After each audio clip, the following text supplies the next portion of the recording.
Hello viewers, mechanic വ്ളോഗറിൻ്റെ മറ്റൊരു വീഡിയോയിലോട്ട് എല്ലാവർക്കും സ്വാഗതം.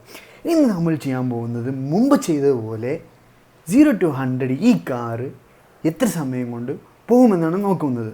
നമ്മൾ മുമ്പ് ക്രെറ്റ ഉപയോഗിച്ചാണ് നോക്കിയത്. ഇപ്പോൾ നമ്മൾ ഉപയോഗിക്കുന്നത് സുസുക്കിയുടെ സ്വിഫ്റ്റ് 2013 മോഡൽ കാർ ഉപയോഗിച്ചിട്ടാണ്.